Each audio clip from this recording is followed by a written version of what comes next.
qabsooni keenya sadarkaa namarra ga'e kuni sadarkaa baay'ee murteessaadha. Qabsoon saba keenyaa bu'aa bahii hedduu keessa cehee boqonnaa namarra ga'e kun boqonnaa baay'ee murteessaadha.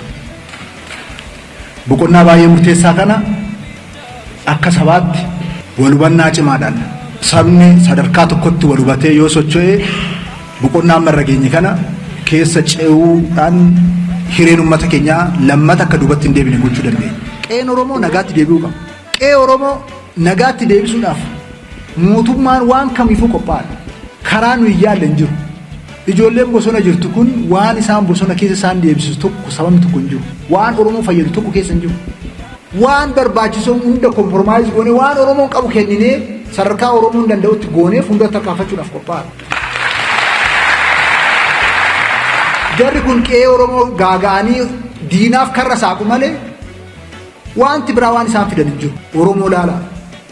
Haadha Oromoo, jaarsa Oromoo sana laala. So nama dhuunfaa haa ta'u, gareedhaan haa ta'u, abbaa barbaadda fidaa waan isin jettaniin fudhanname. Kanaaf mootummaan karaa nagaatiin dubbii kana xumuruudhaaf qophaa'e. Karaa nagaatiin alas dubbiin kun hin xumuramu. Karaa sanii ala karaan jirus karaa nu fayyadu miti. Hacufnu boqonnaa kana. Caasaan daka jiru, caasaan gandarra jiru, aanarra jiru, godinarra jiru, magaalarra jiru. Kan afaan akka wal gitee hojjetu waan dandeenyu hundaan hin gaggeessine. So qe'ee Oromoo nagaa gochuun isa priority.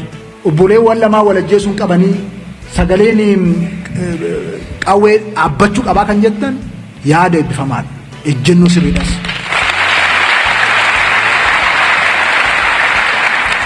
Yaada kana fuuldura kan dhaabbatu diina Oromooti. Dhiiga Oromoo lolaasuudhaan humna fayyadamuu barbaadu qofa kanarratti kan bobba'ee jiru. Kanaaf eeyyamuu sirra hin jiraatu. Bara qawween barbaachisu Oromoon qawwee baateera. Qabsaa'eera. Kufeera.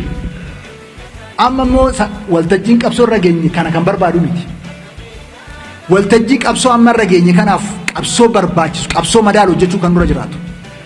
Adeemsa kun kanaaf waan barbaachisu gochuun irra jiraata. So qe'een Oromoo nagaa ta'uu qaba. Oromummaan keenya Oromummaa keenya. Oromummaa keessan irratti eenyumaaf iyyuu hin eeyyamin akka taakkuu tokkotti ce'u.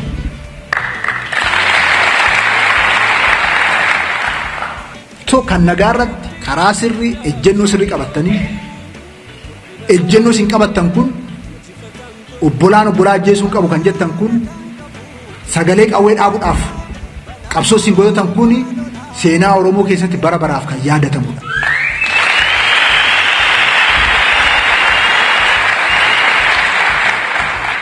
Qabsoo Oromoo gulantaa attaanutti ceesuudhaaf ejjennoo fudhattanidha. Jaarmiyaan akka ba'uuf ejjennoo fudhattanidha.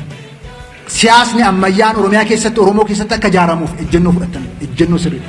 Kanarratti jabaannee amma dhumaatti aarsaa barbaachisu hunda kaffallee yeroo fudhatu hundaa fudhatu utuu abdiin kutatiin amma dhumaatti kana milkeessuudhaaf dhiibuu danda'utu nurra jira.